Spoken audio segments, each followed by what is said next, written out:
ಶುಭೋದಯ, ಸುಪ್ರಭಾತ, ಶುಭ ಮುಂಜಾನೆ ಪ್ರೀತಿಯ ವಿದ್ಯಾರ್ಥಿಗಳೇ, ತಮ್ಮೆಲ್ಲರಿಗೂ ಆತ್ಮೀಯ ಆದರದ ಸ್ವಾಗತ. ನಾನು ನಿಮ್ಮ ಮನೆ ಮೇಷ್ಟ್ರು, ಉಪನ್ಯಾಸಕ, ಕನ್ನಡದ ಬೋಧಕ ಚಂದ್ರಶೇಖರ. ತಮಗೆ ಇನ್ನೊಮ್ಮೆ ಈ ಪತ್ರಲೇಖನದ ಪಾಠಕ್ಕೆ ಸ್ವಾಗತ ಕೋರ್ತಾ ಇದ್ದೇನೆ. ಇವತ್ತು ನಾನು ಇನ್ನೊಂದು ಪತ್ರದೊಂದಿಗೆ ಬಂದಿದ್ದೇನೆ. ಇದು ವೈಯಕ್ತಿಕ ಪತ್ರ, ಪರ್ಸನಲ್ ಲೆಟರ್ ಅಂತ ಹೇಳ್ತೇವಲ್ಲ. ಸಾಮಾನ್ಯವಾಗಿ ಪರೀಕ್ಷೆ ಒಳಗೆ ಬಹಳಷ್ಟು ಸಲ ಕೇಳ್ತಕ್ಕಂತಹ ಪ್ರಶ್ನೆ ಏನು ಅಂತಂದ್ರೆ ಈ ಶೀರ್ಷಿಕೆ ಏನು, ಪ್ರವಾಸಕ್ಕೆ ಹೋಗಲು ಅನುಮತಿ ಕೋರಿ ಮತ್ತು ಹಣ ಕೋರಿ ತಂದೆಯವರಿಗೆ ಪತ್ರ ಬರೆಯಿರಿ. ಇದು ಬಹುತೇಕ ಬಹಳಷ್ಟು ಸಲ ಪರೀಕ್ಷೆಗೆ ಬಂದಿರ್ತದೆ. 8ನೇ ತರಗತಿ, 10ನೇ ತರಗತಿಯಲ್ಲಿ, 9ನೇ ತರಗತಿಯಲ್ಲಿ, PUC 1, 2. ಇದು ಸಾಮಾನ್ಯವಾಗಿ ಇವನ್ ನೀವು ಬೇರೆ ಯಾವುದಾದ್ರೂ ಕಾಂಪಿಟೇಟಿವ್ ಎಕ್ಸಾಮಿನೇಷನ್ಗೆ ಪತ್ರ ಬರಿತಾ ಇದ್ರು, ಪರೀಕ್ಷೆ ಬರಿತಾ ಇದ್ದರೂ ಕೂಡ ಈ ಪ್ರಶ್ನೆ ಸಾಮಾನ್ಯವಾಗಿ ಕೇಳಲಾಗ್ತಾ ಇದೆ. ಇದು ಒಂದು ಖಾಸಗಿ ಅಥವಾ ವೈಯಕ್ತಿಕ ಪತ್ರ, ಪರ್ಸನಲ್ ಲೆಟರ್ ಅಂತೇಳಿ ಇಂಗ್ಲೀಷ್ನಲ್ಲಿ ಹೇಳ್ತಾ ಇದ್ದಾರೆ. ಇಲ್ಲಿ ಪರ್ಸನಲ್ ಲೆಟರ್ ಏನದಪ್ಪ ಅಂತಂದ್ರೆ, ತಂದೆಯವರಿಗೆ ನೀವು ಪತ್ರ ಬರೆಯಬೇಕಾಗಿದೆ. ಯಾವ ಕಾರಣಕ್ಕೆ?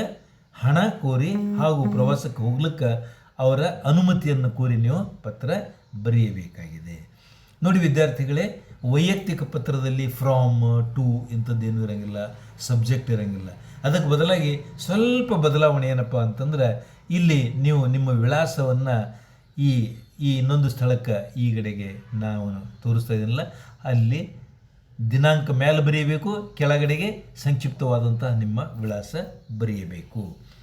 ಇನ್ನು ಕೆಲವೊಂದು ಸಲ ನಿಮ್ಮ ಸಂಪೂರ್ಣ ವಿಳಾಸ ಬರೆಯಲಾರದೆ ಕೇವಲ ಊರಿನ ಹೆಸರು ಅಥವಾ ವರ್ಗದ ಹೆಸರು ಕೂಡ ಅನೇಕರು ಬರೀತಾರೆ. ಆದರೆ better to write all this. ಅನಲ ಅಥವಾ ಜ್ಞಾನದೇವ ಅಂಥೇಳಿ ನಿಮ್ಮ ಹೆಸರಿಟ್ಕೊಳ್ಬೇಕು. ದ್ವಿತೀಯ PUCಯಲ್ಲಿ ನೀವು ಓದ್ತಾ ಇದ್ದೀರಿ. ಆಕಾಂಕ್ಷಾ ಪದವಿ ಪೂರ್ವ ಕಾಲೇಜು, ದಾವಣಗೆರೆ ಜಿಲ್ಲೆ ಅಂತಕ್ಕಂಥದ್ದು ಇಲ್ಲಿ ನಿಮ್ಮ ವಾಸಸ್ಥಳ ಆಗಿದೆ. ಇಲ್ಲಿ ಪ್ರಶ್ನೆ ಇಲ್ಲ, ಕೇವಲ ಶೀರ್ಷಿಕೆ ಇದೆ. ಪ್ರಶ್ನೆ ಹೇಗಿರ್ಬೋದು ಅಂತೇಳಿ ನಾನು ಹೇಳ್ತೇನೆ.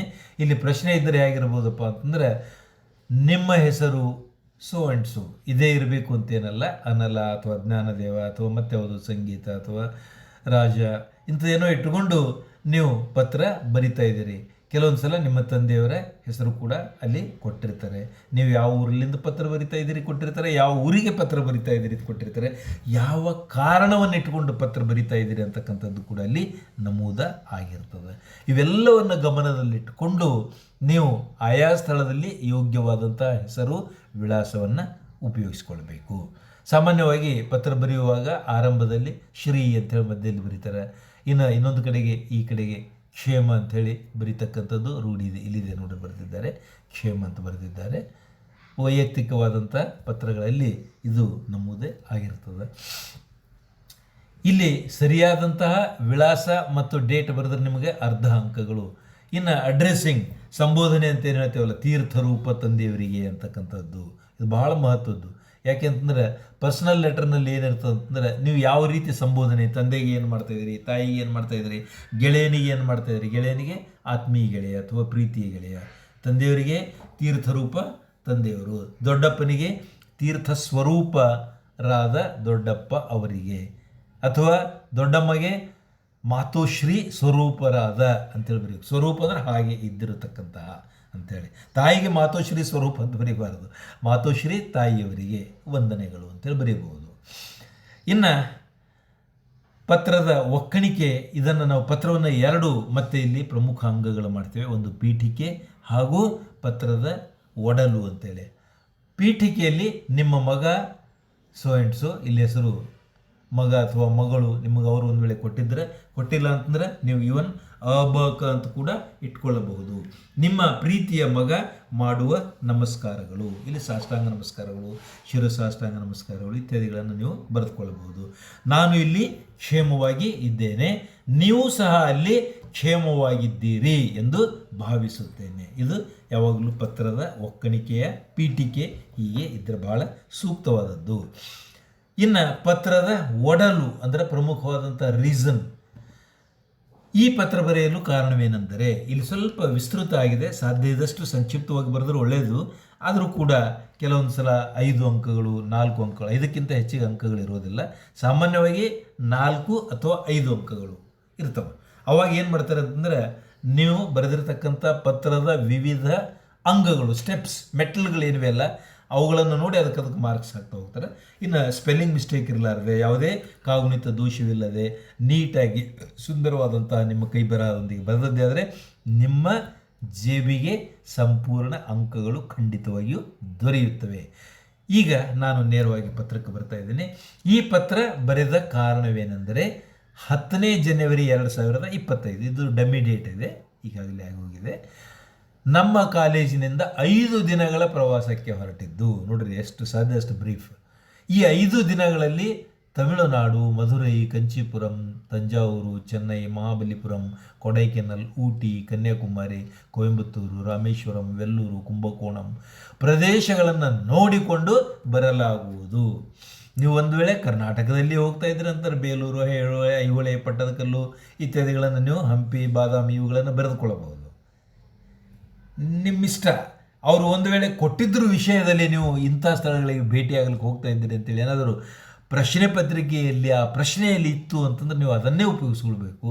ಇಲ್ಲ ಅಂತಂದರೆ ಯು ವಿಲ್ ಬಿ ಫ್ರೀ, ನೀವು ಸಂಪೂರ್ಣವಾಗಿ ಫ್ರೀ ಇರ್ತೀರಿ ಅಂತ ಹೇಳಬಹುದು. ಈ ಎಲ್ಲವುಗಳ ಪ್ರವಾಸಕ್ಕಾಗಿ ಕಾಲೇಜಿನವರು 8,000 ರೂಪಾಯಿಗಳನ್ನು ನಿಗದಿಪಡಿಸಿದ್ದಾರೆ. ನಾನೂ ಸಹ ಪ್ರವಾಸಕ್ಕೆ ಹೋಗಲು ಆಸಕ್ತನಾಗಿದ್ದೇನೆ.